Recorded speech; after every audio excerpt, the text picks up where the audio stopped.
Tarde le vamos a dar la bienvenida a Hugo Legaria de Argentina, que bueno, nos va a estar hablando del protocolo de adaptación de lentes esclerales SclearLens.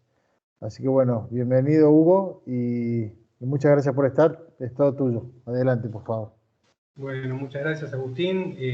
Un agradecimiento a la gente, a toda la gente de Avisor, al IPEC por todo el evento, muy bien organizado.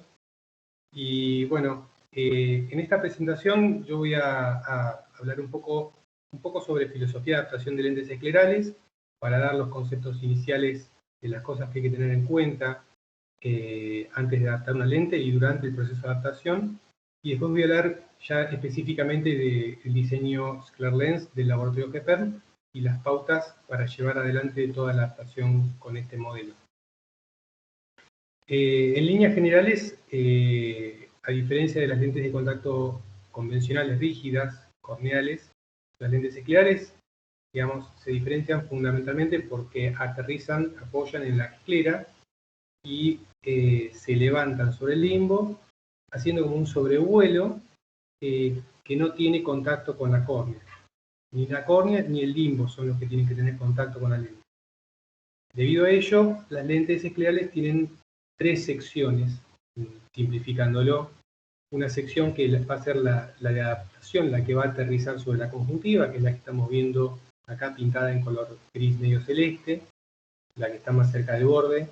Una zona intermedia, que es la zona limbal, que es donde se empieza a levantar la lente para tener un despeje sobre todo el tejido.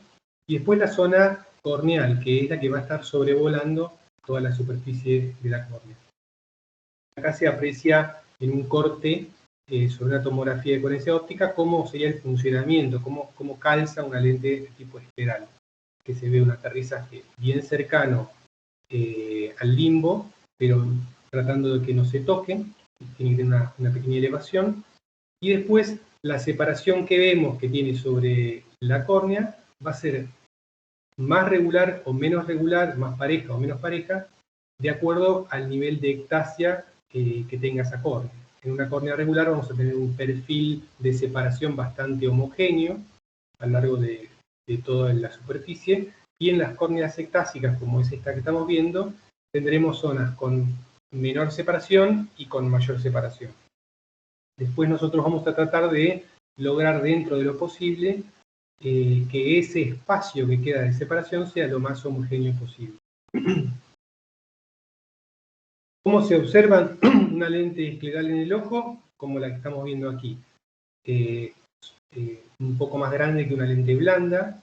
La imagen ideal que siempre buscamos que tenga una lente escleral es que prácticamente no se vea. Si a nosotros nos cuesta distinguir el borde de la lente respecto a la esclera, si el ojo está blanco, si no vemos interrupción de los vasos sanguíneos, significa que hay una armonía en el funcionamiento de la lente que no está generando ningún estrés en todos los tejidos que están que conforman la córnea y la conjuntiva. Esa es la imagen ideal, la que nos pone contentos cuando un paciente viene al control y nosotros nos encontramos con esta situación. Lamentablemente no siempre ocurre, más adelante voy a mostrar algunas fotografías. ¿Cómo se evalúa todo esto? Bueno, una de las herramientas con las que nosotros trabajamos para evaluar el calce de una lente escleral es justamente la fluoresceína y también el uso de filtro amarillo, al igual que se utiliza en lentes rígidas corneales. La fluoresceína la podemos instilar cuando colocamos la lente, nosotros rellenamos la cavidad interna con solución fisiológica y se puede teñir ahí con fluoresceína y colocar la lente ya con la fluoresceína incorporada. Otra opción es colocar la lente sin fluoresceína e instilar fluoresceína en la conjuntiva. Ambos sistemas tienen ventajas y desventajas. Si nosotros colocamos fluoresceína dentro de la lente y colocamos la lente en el ojo, de entrada vamos a poder evaluar con mucha precisión el clearance, la cobertura, el despeje que tenga la lente de la zona limbal o no. Pero no vamos a poder evaluar demasiado si se logra algún intercambio lagrimal o si hay filtraciones por alguna zona para poder evaluar la toricidad o asimetría de la esclera. Mientras que si nosotros colocamos la lente sin fluoresceína e instilamos la fluoresceína posteriormente, se puede ver bien cuando va filtrando, si es que hay lugares donde se filtre, y eso nos ayuda a determinar el grado de tonicidad o asimetría que tenga la esclera.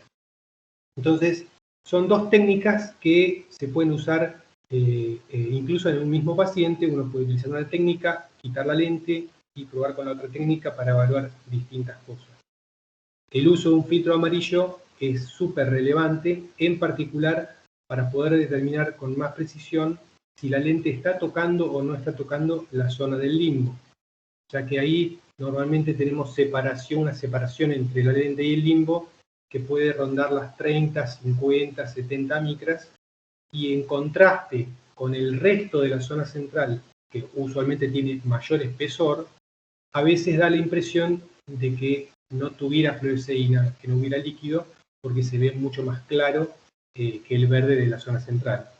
Entonces, el uso del filtro amarillo contribuye significativamente para poder evaluar eso. Acá, por ejemplo, en estas fotografías, en la foto del lado derecho, tenemos dos problemas. Uno, que es un toque limbal, lo que está señalado con las flechas amarillas en la zona superior derecha.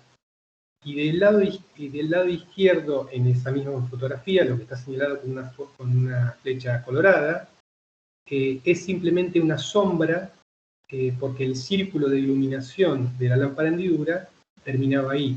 Entonces hay que tener mucha precaución cuando observamos con la lámpara para que ese borde donde termina el círculo de iluminación no nos engañe.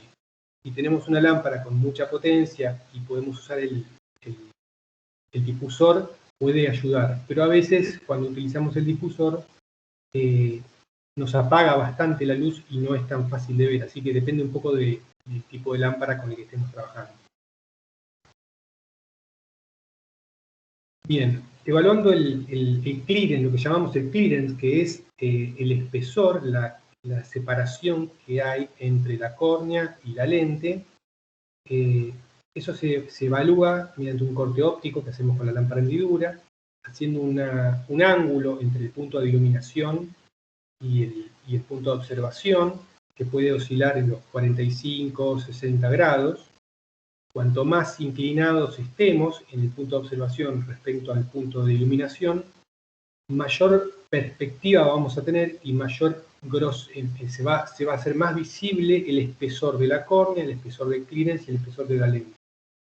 Si tenemos un ángulo demasiado pequeño entre el punto de iluminación y el punto de observación, vamos a ver toda esta imagen comprimida y nos va a ser mucho más difícil evaluar los espesores. Entonces siempre hay que tratar de inclinar bastante el punto de observación para tener una buena perspectiva.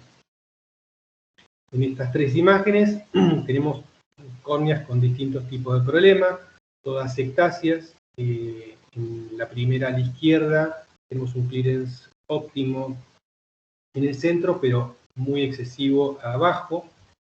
En la segunda imagen una situación similar, incluso tenemos un glaucoma ahí.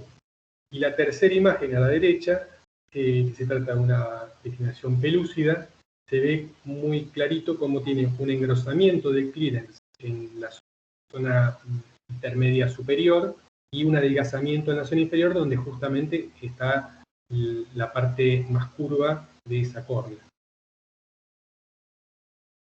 Estas fotografías nos ejemplifican excesos de clearance, es decir, cuando tenemos una altura sagital de la lente demasiado elevada. En la foto del lado izquierdo tenemos una separación, un espesor entre la lente y la córnea que es superior a las 500 micras, y en la foto del lado derecho estamos rondando las 400, 450 micras. El hecho de observar estas cosas en un ojo, en otro ojo, y repetir este procedimiento muchas veces, tratando de tomar de referencia ya sea el espesor de la córnea o el espesor de la lente, que son dos valores que quizás nosotros conocemos. El espesor de la lente lo vamos a conocer siempre. El espesor de la córnea, si contamos con una paquimetría, podemos tener una referencia, y si no, también podemos tener una aproximación en base a lo que estamos viendo con la lámpara hendidura. Digamos que el espesor de clearance lo vamos a medir en relación a los datos que nosotros conocemos. El más fácil de todos es tomar de relación el espesor de centro de la lente, ya que viene indicado por el fabricante.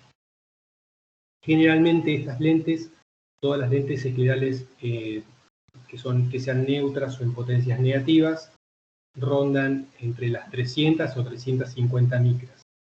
Y ese valor, 300 a 350 micras, es un buen valor como para un clearance inicial, cuando recién colocamos la lente, es decir, que tengamos el mismo espesor de lente que de clearance, de cámara líquida, que es saludable. Cuando la lente se asiente va a bajar un poco más, alrededor de 100 micras, y nos queda todavía un margen de seguridad para evitar que haya contacto entre la lente y la córnea.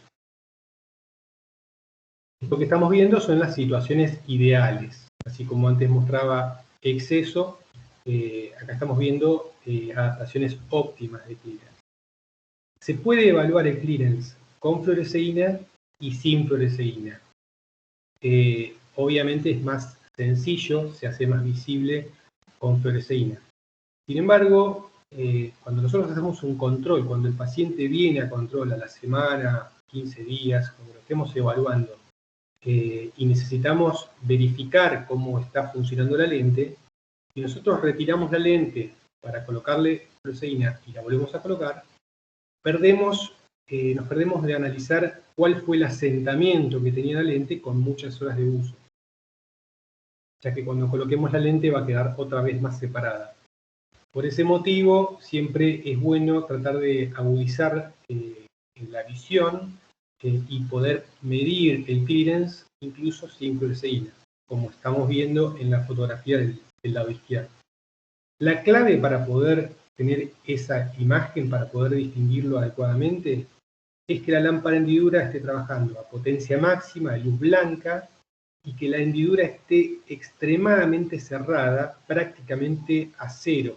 Es decir, la mínima posibilidad abierta que nos dé luz nos va a dar un corte bien filoso que va a permitir tener una claridad significativa que nos ayude a evaluar el espesor de la lente y el espesor de la cámara líquida. Incluso ahí se llegan a ver hasta los anillos que tiene el queratocono. En este caso lo que estamos viendo es una situación en la cual el paciente, cuando viene al control, lo reviso y se llega a ver que prácticamente hay un toque. Es decir, que la lente se asentó demasiado y empezó a tener contacto con el epitelio. Esto es lo que tenemos que tratar de evitar, porque tengamos en cuenta que estas lentes no se mueven. Por lo tanto, si se asentó y quedó en contacto con la córnea, la zona en contacto no se va a hidratar, no se va a lubricar. Y por ende, nos va a producir algún tipo de erosión, queratitis o algún tipo de lesión que hace que tengamos que suspender el uso un determinado tiempo. Incluso se puede ver un teñido negativo, como se ve ahí alrededor de la zona manchada con fluoresceína, que es la huella del aplastamiento que deja la lente por la compresión contra el epitelio. Si nosotros hacemos una prueba de 20-30 minutos con una lente que tiene contacto con la córnea, cuando la retiramos, posiblemente no tengamos una erosión, pero al teñir con fluoresceína se va a ver clarito ese teñido negativo que era el moldeo indeseado que hizo la lente sobre la córnea. Vamos ahora un poco a hablar sobre, cuáles son las características de la caja de prueba, que se divide en un montón de series, y las series justamente lo que hacen es cambiar el diámetro de la lente. Serie A son lentes de 15,5 milímetros, y están pensadas para córnea, córnea regular o córnea con ectasias moderadas. Incluso también la lente número 1, que es muy plana, sirve para casos de postcirugía refractiva. La serie B, que son lentes de 16,5 milímetros, ya son para ectasias un poco más importantes. Serie C, ya pasamos a lentes de 17 milímetros, que es para ectasias avanzadas. Serie D son ya de 18 y son para casos muy extremos, esos pacientes que ya le vemos el queratocono a simple vista, a 1 metro de distancia, nos damos cuenta que tiene una protrusión significativa. Bueno, esos son casos que van con la serie D, son lentes muy elevadas, con mucha altura sagital, alrededor de los 7000 micras.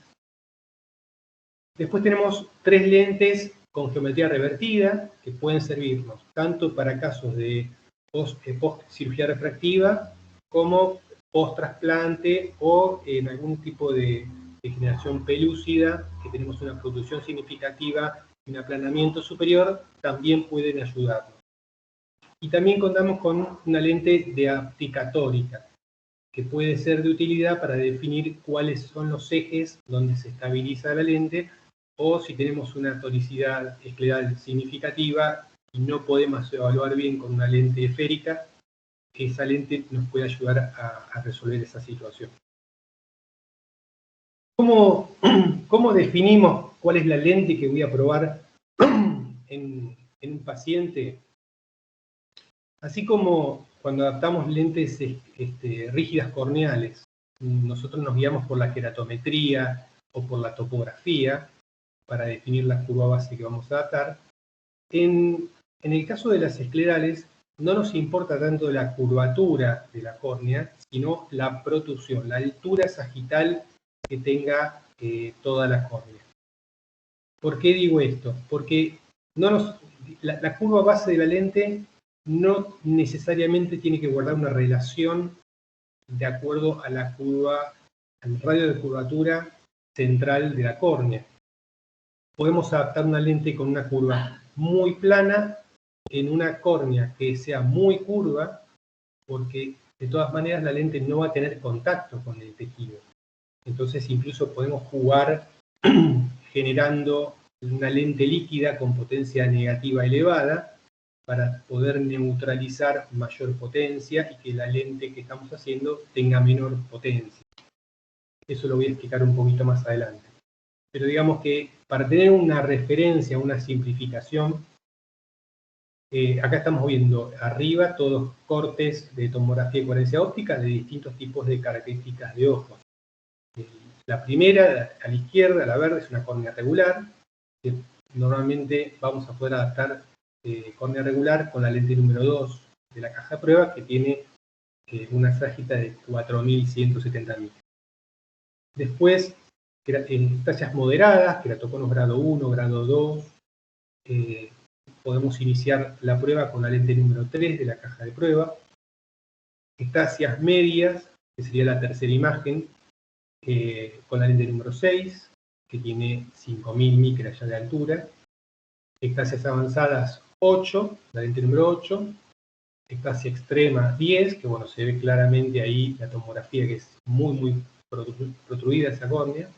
Y después para lo que son post-LASIK, post-keratotomía radial, que tienen ese aplanamiento significativo en el centro, ahí ya podemos utilizar la lente número 11, que es de geometría revertida. En el caso puntual de la geometría revertida, más adelante voy a hablar con más detalle, porque tiene muchos beneficios en esos casos. ¿Cómo nos damos cuenta? Porque ahí yo puse aquí yo me había puesto unas tomografías de coherencia óptica, pero ¿cómo nos damos cuenta cuál es la altura sagital de la córnea? Bueno, la forma más sencilla, más simple, es simplemente que el paciente mire hacia abajo. Nosotros levantamos el párpado superior y tratamos de ubicarnos en forma perpendicular, ortogonal, al eje visual, para poder ver cuál es realmente la protrusión que tiene la córnea. Acá estamos viendo en la fotografía derecha una córnea regular y en la fotografía izquierda una córnea con una ectasia bastante significativa. se ve bastante fácil ahí que hay una diferencia de altura.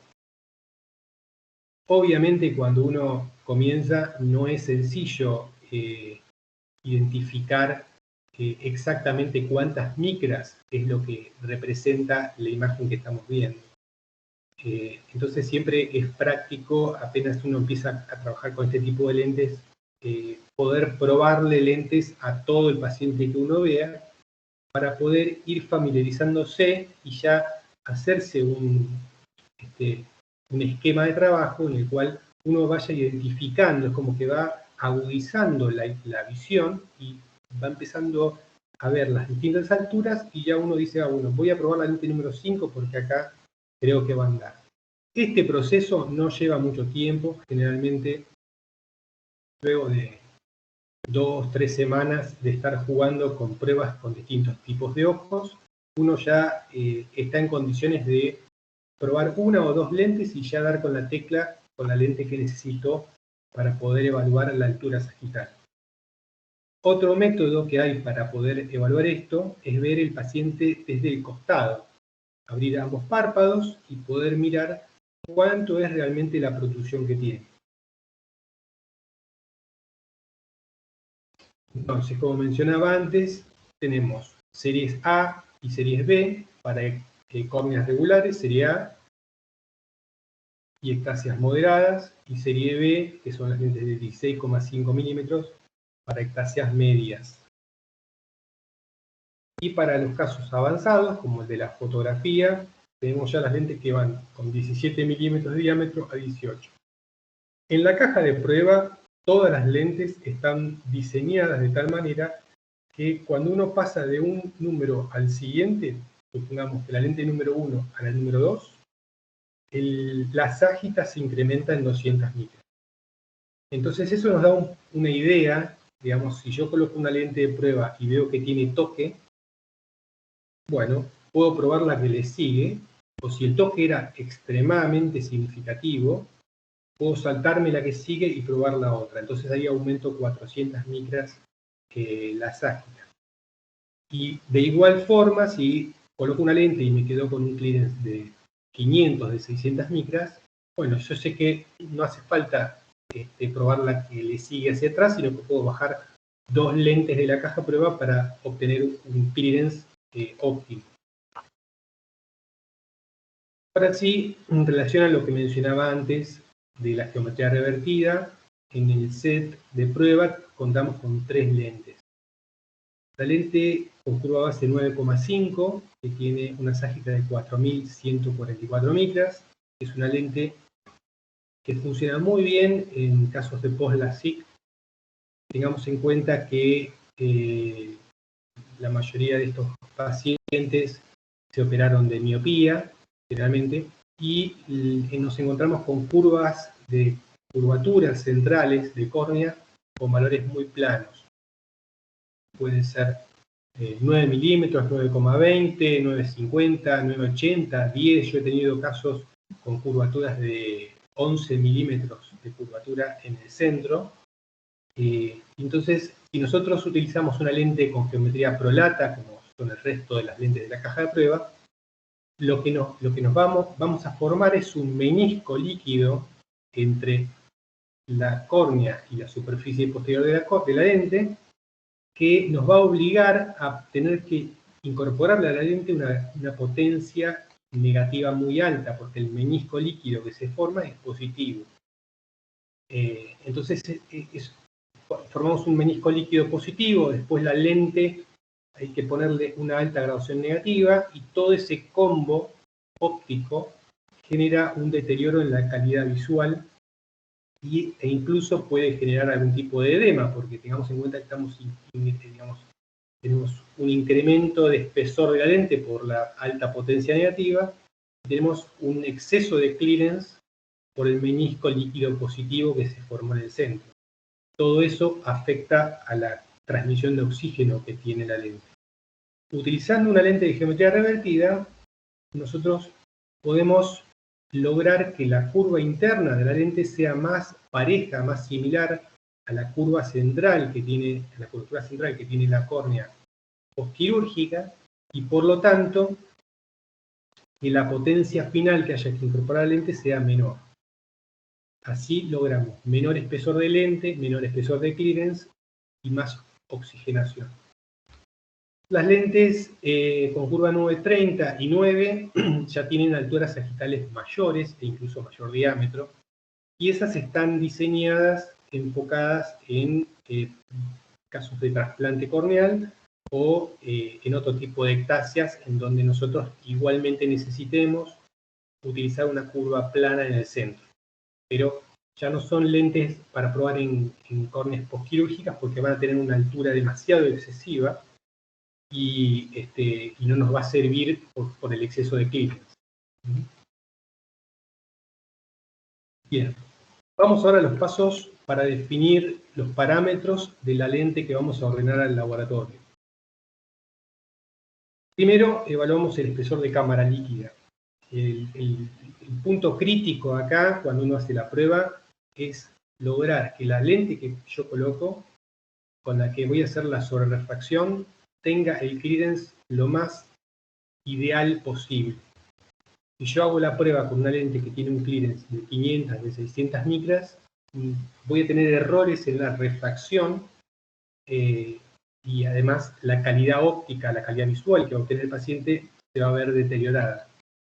Entonces, primero lo que hay que buscar es que la lente quede con el clearance óptimo y después evaluamos el resto de los parámetros. En el manual contamos con una tabla con todas las ságitas que tienen las lentes que podemos ordenar cuando cambiamos la curvatura. Es decir, que si yo tengo las lentes en la caja de prueba con saltos de 200 micras, pero yo probé una lente y me quedó con 300 micras de clearance, quiero bajar 100, ahí simplemente me fijo en la caja, en el manual, cuál es la curva base que tengo que pedir que tenga la ságita que yo necesito que tenga la lente. Y de esa forma puedo directamente ordenar la curva final. El otro tema que hay que observar es el diámetro corneal. Para córneas de 11,5 milímetros de diámetro funcionan muy bien las lentes de la caja de prueba, ya que tienen una bóveda estándar, digamos. Cuando tenemos pacientes, sobre todo los pacientes con ojos claros, grandes, con córneas de 12,5 milímetros, puede ocurrirnos que la lente, cuando hacemos la prueba, quede tocando el limbo. Y en ese caso es necesario pedir un aumento de bóveda. El aumento de bóveda implica que la lente va a tener mayor diámetro, medio milímetro más de diámetro, y que todas las bandas, las circunferencias que van a determinar la geometría de la lente, se amplían en medio milímetro. Por lo tanto, la lente va a empezar a subir en la zona del limbo medio milímetro antes de lo que lo hacía la lente que probamos. En este caso, como mostraba al principio, la fotografía de la izquierda muestra un clearance óptimo, donde no tenemos contacto, no tenemos toque en la zona del limbo en los 360 grados, y la fotografía de la derecha nos muestra que hay un contacto en la zona superior. Esta es una representación de lo que se hace en la lente cuando uno pide bóveda aumentada, ¿no? La línea azul estaría identificando una lente de prueba con bóveda estándar, y la línea negra, que está dibujada por encima, es un perfil de una lente con bóveda aumentada, donde se separa un poco más en la zona del limbo.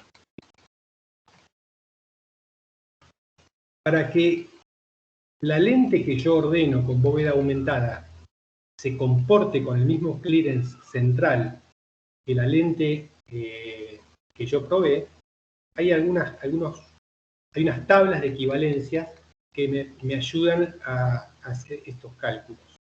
¿Por qué motivo es esto? Al incrementar el diámetro de la lente, incrementar el diámetro de la zona óptica, la curva base que se tiene que utilizar para que quede con el mismo clearance va a ser más plana. Por lo tanto, voy a tener que pedir una curva base más plana en bóveda aumentada para que se comporte como la lente de prueba que había utilizado. En esta tabla que está en el manual, se observa, por ejemplo, en serie C, imaginemos la lente que tiene la primera de la lista, que tiene una curva base 7,1.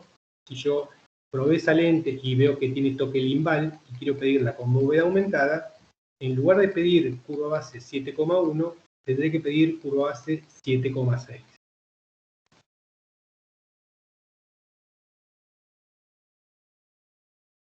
Al cambiar la curva base, obviamente tengo que cambiar la potencia. Para ello utilizamos una calculadora, una tabla de Excel que provee el laboratorio, en donde nosotros incorporamos los datos de la prueba que hicimos. Arriba colocamos la curva base de la lente que probamos, la potencia de la lente, la sobrerefracción, y abajo colocamos la curva base de la lente que vamos a ordenar al laboratorio. Y entonces el Excel nos arroja abajo cuál es la potencia equivalente que tenemos que medir para que la lente se comporte de igual manera que la que probamos más la sobrerefracción. Vamos ahora a la zona del aterrizaje. Ya evaluamos el clearance, evaluamos la zona limbal y ahora evaluamos la zona del aterrizaje. Diría yo que es la más complicada de todas de resolver muchas veces. Porque zona de aterrizaje podemos tener un ojo que tiene accidentes, puede tener pinguéculas, pterigion, válvulas para glaucoma, infinidad de accidentes irregulares. Y además, sin tener esos accidentes, la mayoría de las escleras tienen algún grado de tonicidad o asimetría. Esas variaciones de curvatura hacen que cuando colocamos las lentes muchas veces se descentren, o generan compresión o se encajan en alguna zona y esa compresión termina produciendo hiperemia, prolapsos de conjuntiva, o en escleras muy tóricas, burbujas. Es más o menos lo que estamos viendo acá. Lo que se ve arriba a la derecha, donde se ve blanqueada la zona del borde de la lente, es por una excesiva compresión del tejido que está evitando que los vasos sanguíneos fluyan normalmente. Lo que buscamos es una imagen como esta, que nosotros analizando los 360 grados del aterrizaje de la lente, observemos que los vasos sanguíneos no interrumpen su paso, entonces la lente está teniendo un aterrizaje suave y sin compresión. ¿Cómo manejamos esas situaciones? La lente podemos ordenarla con el aterrizaje, el apoyo, dentro de la línea esférica. Podemos pedirla estándar, que es la geometría que tiene la caja de prueba. Podemos pedirla plano 1 o abierto 1, plano 2, abierto 2, plano 3, cerrado 1, cerrado 2, cerrado 3.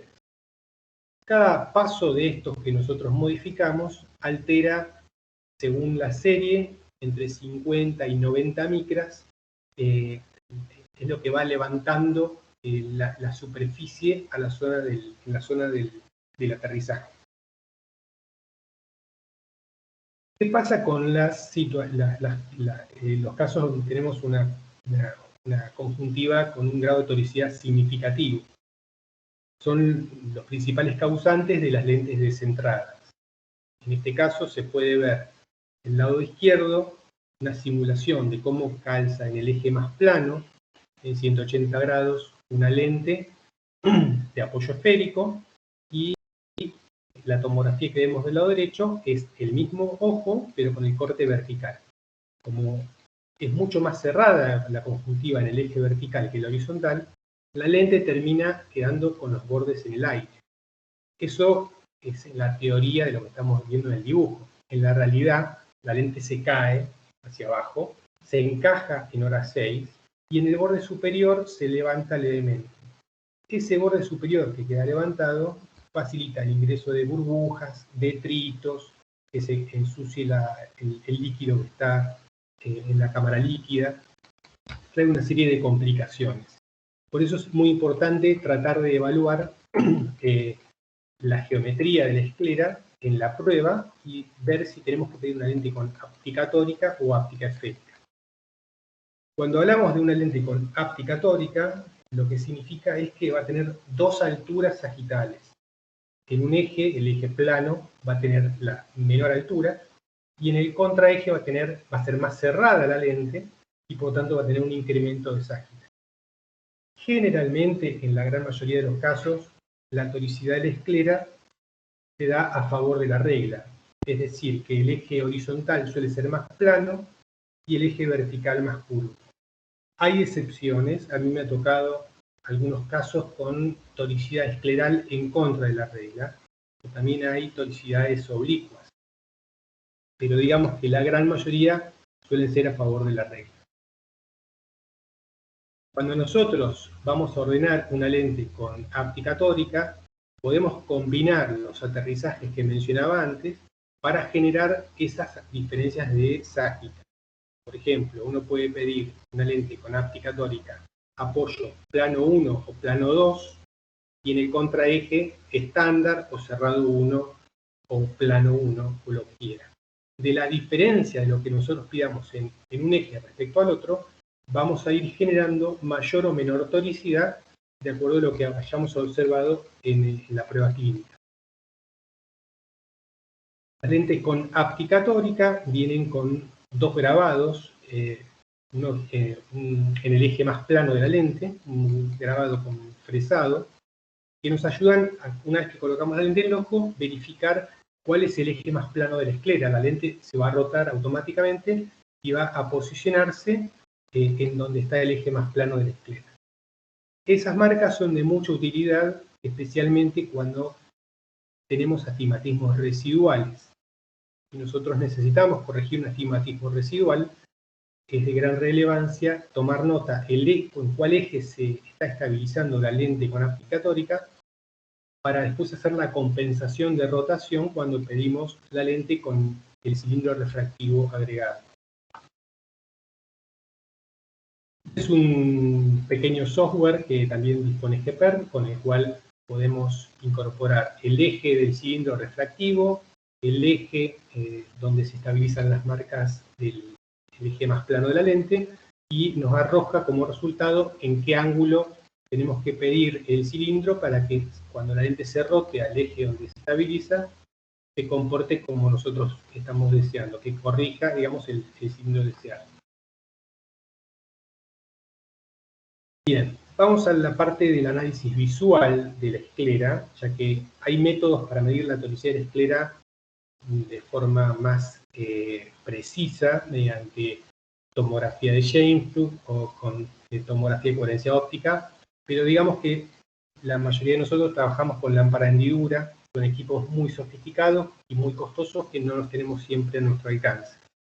Entonces, nos vamos a guiar más por lo que nosotros observamos en las fotografías, y en base a esas fotografías, a la imagen que vamos viendo con la lámpara de hendidura, vamos a ir tratando de deducir cuál es el valor de toricidad o de modificación de borde que puede necesitar un paciente. En este caso, estamos viendo una esclera con toricidad. El eje que está punteado en amarillo es el eje más plano de la esclera, y por eso se ve una compresión sectorizada. Se ven vasos sanguíneos interrumpidos, justo en donde está la marca amarilla, pero si continuamos el borde de la lente hacia arriba, vemos como ya no hay compresión arriba, porque ese sería el eje más curvo, donde la lente ya no está generando compresión. Ese es un factor que nos está indicando que ahí necesitamos darle toricidad, ya sea aplanando el eje justamente el que está punteado en amarillo, para poder relajar esa zona y que no se genere esa compresión. En este caso pasa la situación opuesta a la anterior. Ese borde que estamos viendo de la lente está totalmente en el aire, está levantado, entonces nos está indicando que en ese meridiano la lente queda muy suelta, sería el eje más curvo, más cerrado de la esclera.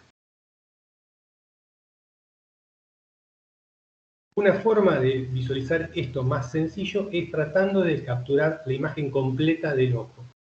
Dentro de lo posible, abrir bien el párpado superior, el inferior, y sacar fotografías con flash activo de frente. Nos ayudan a ver con mucha precisión cuál es el eje donde se está generando la compresión. Acá claramente en hora 3 y en hora 9 la lente comprime bastante y necesita relajar esa zona. ¿Cuánto se necesitaría relajar aquí? Y por lo menos 200 micras para tratar de evitar ese blanqueamiento que se visualiza a simple vista. Otros signos que nos indican que la lente necesita tener un aterrizaje tórico es si nosotros colocamos la lente y vemos que a los pocos minutos empiezan a aparecer burbujas.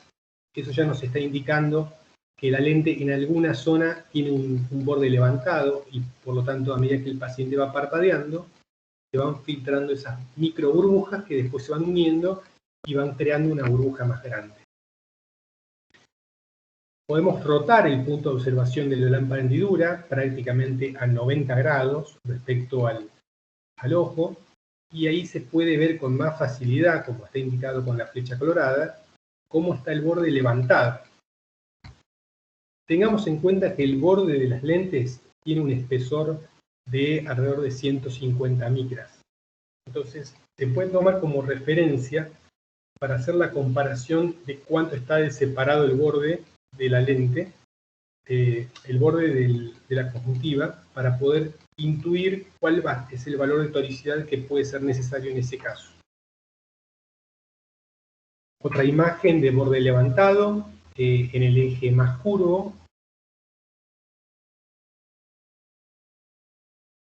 Acá una cosa que no mencioné es que muchas veces cuando tenemos situaciones de tanta toricidad, por ejemplo es un paciente que tenía 500 micras de toricidad, yo lo terminé midiendo con un tomógrafo coherencia óptica,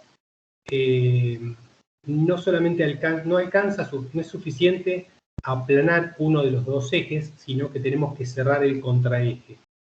Entonces, uno puede terminar combinando, por ejemplo, eje A, plano 3, eje B, cerrado 2.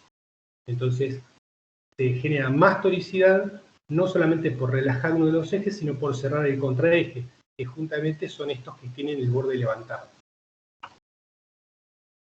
Esta es la imagen de lo que nosotros, el objetivo que tenemos, que es encontrar una lente con un aterrizaje suave, con la conjuntiva blanca, sin hiperemia, sin ningún tipo de irritación.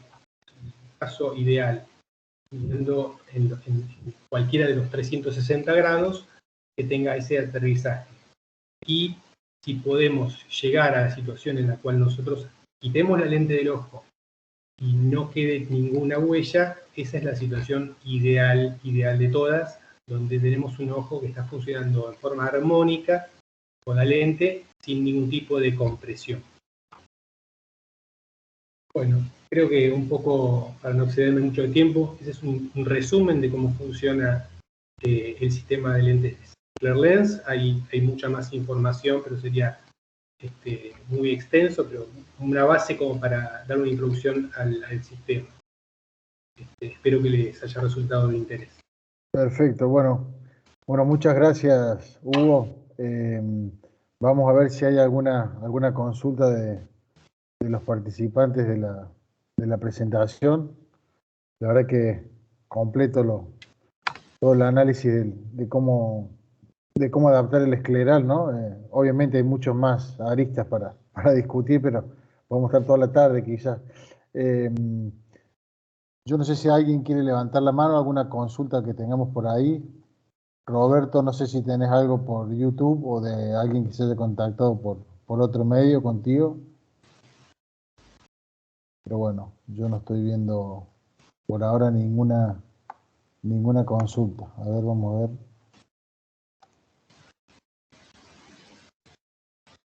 No, yo no tengo nada. Se durmieron todos. No, arrancamos temprano, sí, llevamos casi 3 horas, sí, es un poquito largo, pero bueno, fue variado hoy. Bueno, yo viendo que no hay ninguna consulta. A ver, Roberto, ¿sí? Preguntas en YouTube.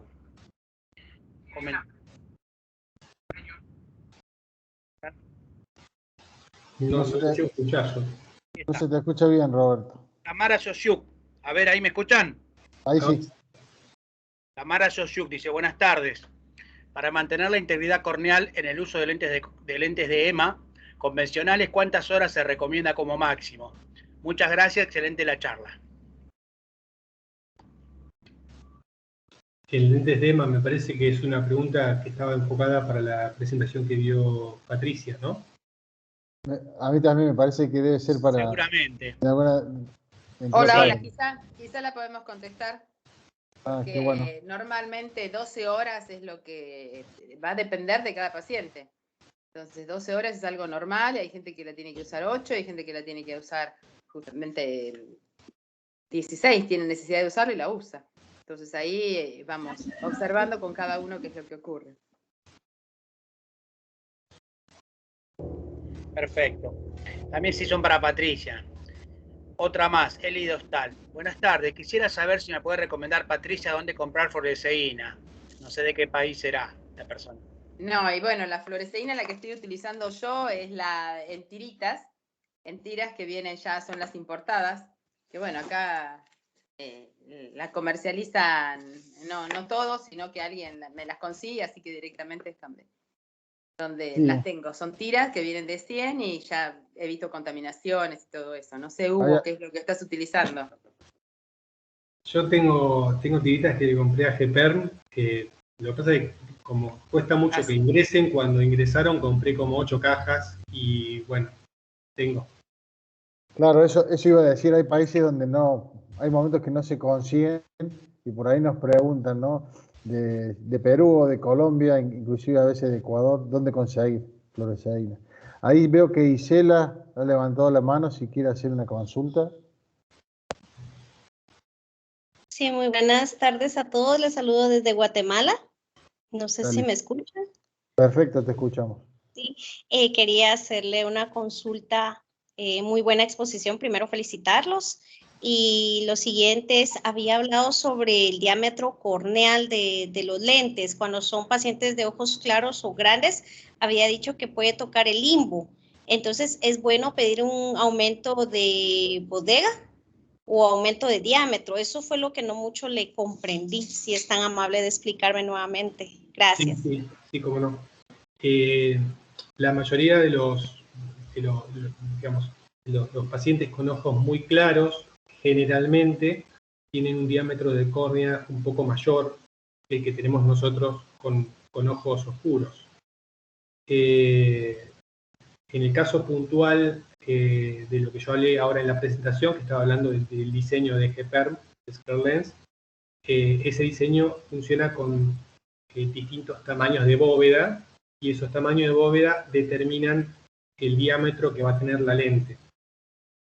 Entonces, si nosotros hacemos una prueba con una lente de la caja de prueba que viene con un tamaño de bóveda estándar y observamos que la lente está tocando el limbo, es necesario, cuando ordenamos la lente definitiva para el paciente, pedir una lente con bóveda aumentada, que va a ser un poco más grande, va a ser medio milímetro más grande, que empieza a subir ya un poquito más lejos que la lente de la caja de prueba, más hacia afuera, para poder evitar ese toque con el limbo.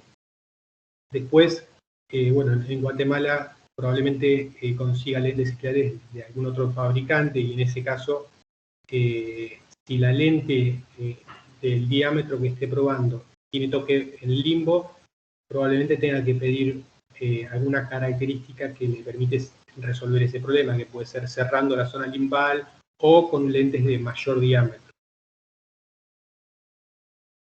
Muchas gracias. Bueno, ahí también vemos a Mariela que ha levantado la mano. Por favor, Mariela, si quiere hacer una consulta.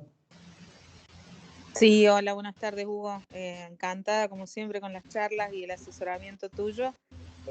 Quería preguntarte con referencia a la cantidad de horas de uso de las lentes esclerales. Bien, muchas gracias, Mariela. Bueno, es un tema, desde mi punto de vista, muy personalizable el tema de las horas de uso, porque depende de muchos factores. No es lo mismo un paciente que tiene una ectasia con una córnea, digamos, propia, que un paciente con un trasplante de córnea, y no es lo mismo un paciente que tiene un trasplante que tiene 20 años. Sí. Entonces, como que son situaciones que no se pueden unificar en un mismo patrón. ¿Y no hay, digamos, un límite de hora o un mínimo de horas de uso para estos casos? En el caso, por ejemplo, con anillos. Yo en el caso puntual de los anillos no le veo en los anillos no veo una limitación horaria. Ajá. Sí, lo que trato es de guiarme en base a cuál es la dependencia que tiene el paciente al lente escleral. Dentro de lo posible, siempre trato de buscar alguna fórmula que mediante anteojos, obviamente sabiendo que no van a lograr el mismo nivel de visión que con una lente escleral, pero por lo menos una fórmula con anteojos que le permita en su casa poder descansar un poco del lente para que le dé un descanso y mejore la oxigenación y la lubricación de la córnea en el momento en que no tiene que salir a trabajar o tiene que salir a la casa. Ahora, hay algunas técnicas con las que nosotros podemos jugar que pueden ayudarnos cuando consideramos que es un paciente que realmente es dependiente de la lente, porque sin la lente no puede ver, no puede hacer nada. Sí. Hay pacientes que nos dicen, si yo me saco la lente me voy a dormir. En esos pacientes yo tengo una filosofía de adaptación y también la comparto en los casos de trasplante, que es que la lente quede un poco floja en el aterrizaje, que no se selle completamente. Mi objetivo ahí es que haya intercambio lagrimal. Ese intercambio que a veces nos juega en contra, porque si la lente no encaja perfecto, se filtran detritos. Bueno, pero ese intercambio, en esos casos particulares donde los pacientes necesitan un uso muy intensivo o la córnea es muy oxígeno dependiente, como son los casos de trasplante o con un conteo epitelial muy bajo, sí, el hecho de que la lente no haga un sello hermético, sino que permita un intercambio de lágrima, va a mejorar significativamente la oxigenación y tampoco genera compresión. Entonces, con esa técnica, el paciente puede llegar a usar la lente todo el día sin mayores complicaciones. Obviamente que hay que monitorearlo, ¿no? Claro, claro. Y en cuanto a los líquidos que se recomiendan, como por ejemplo en el caso del resto de las lentes, las multipropósitos, ¿la puede usar como humectante o no? Solamente las indicadas para las lentes esclerales. No. De hecho, digamos, yo En realidad es utilizo... con referencia a la charla anterior, ¿no? Que hablaba mucho de los multipropósitos y bueno, con el tema de las lentes esclerales, por ahí viste que trabajamos con las otras soluciones. Desde mi punto de vista, el lente escleral funciona muy bien en la parte de desinfección, con multipropósitos, tanto de lentes blandas como de lentes rígidas.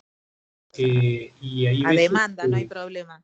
¿Cómo? A demanda y no hay problema. Claro.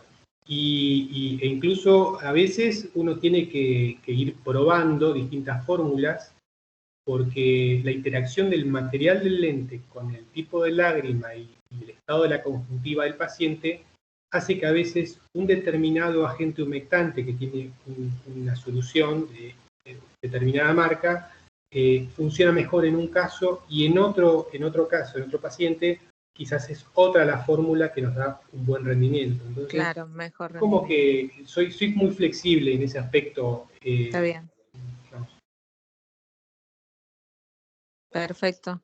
Era eso, Hugo. Muchísimas gracias. Gracias, Mariela. Veo que Rocío ha levantado la mano. Rocío, ¿querés? Muy buenas tardes, ¿cómo están? Buenas. ¿Me escuchan? ¿Sí? Sí, perfecto. Sí. Ok, bueno, ya que estamos con esta pandemia y estamos todos muy exigidos, vamos a decir, en todos los aspectos, en tanto a la higiene, a mí me gustaría saber, en tanto a la limpieza, ¿verdad? La limpieza profunda, ¿cada cuánto, por ejemplo, se le puede recomendar a una persona que utiliza las lentes duras, ya sea escleral o la que no es escleral? ¿Me explico? Sí, sí. Sí, ya como yo digo, yo siempre trato de llevar en cuenta de que es mejor prevenir, ¿verdad?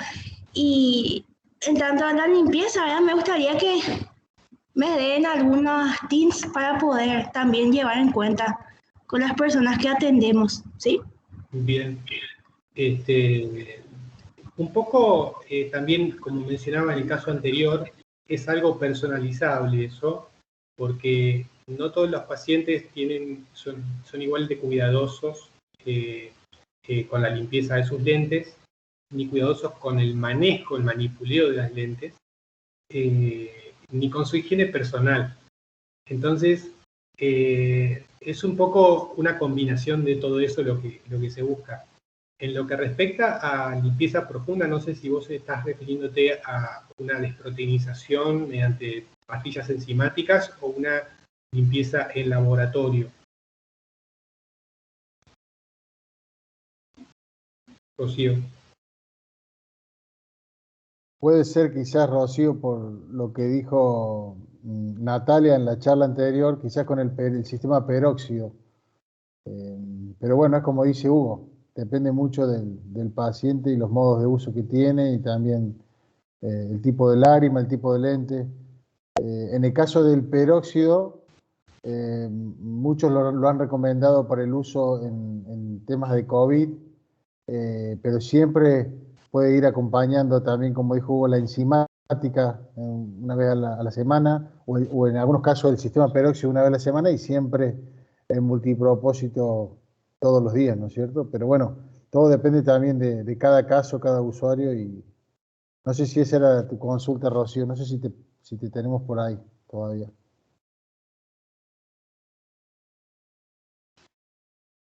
En el caso de las esclerales, yo en general a los pacientes les recomiendo que por lo menos una vez al mes pongan las lentes con pastillas enzimáticas. Claro. Hay no todas las esclerales se comportan igual. Yo he trabajado con Boston, con Tamac, con Tairo, y he notado diferencias significativas, cada uno con sus virtudes y sus defectos, digamos. En el caso, por ejemplo, de los materiales de Contamac, tienen muy buen agarre, una muy buena humectación superficial, superior a otros materiales, pero esa buena asociación que tienen con la humectación superficial también genera una buena asociación a la adherencia de proteínas. Entonces, en particular, yo, por ejemplo, en ese material siempre trato de recomendar el uso de pastillas enzimáticas una vez al mes para tratar de evitar la adherencia que sea muy difícil de remover, ¿no? Y el uso de detergente de uso diario para la remoción cotidiana. Bueno, muy bien. Yo creo que no nos quedan más consultas, así que ha sido muy completo. Gracias por participar, Hugo, Patricia, Natalia. No sé si Roberto te queda algo por ahí, pero para nosotros un placer. Muchas gracias también a todos los que han estado conectados tanto tiempo y desde ya, bueno, los invitamos para el próximo lunes a la última parte del seminario. Roberto, ¿querés agregar algo? A ver si escucha. Hola, Roberto. Bueno. Sí, estoy acá, puse este video, falta el audio, bueno, les debemos el audio. GP multi para todo tipo de lentes RGP. Tiempo de limpieza de la lente 4 horas. Desechar. Buena higiene, está muy relacionado con la charla que dio Natalia. Consejos para el mantenimiento de lentes de contacto.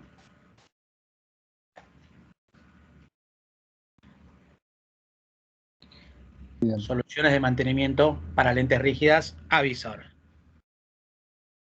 Y también acá tenemos. Estaba sin agua, sale el audio.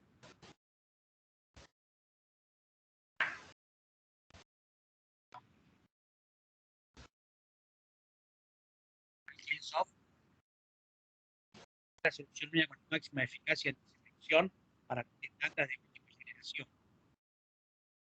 desinfectante de hongos.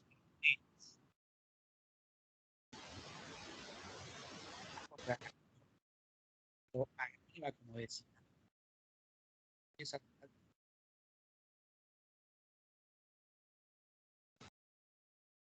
Sí, Roberto, no te escuchamos muy bien. No sé si se está yendo Vamos la... a entrar al canal de YouTube de Avisor, donde podrán ver este y otros videos.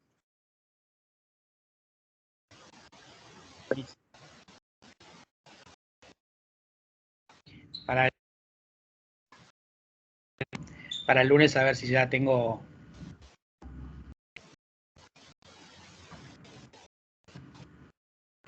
el audio. Buenísimo.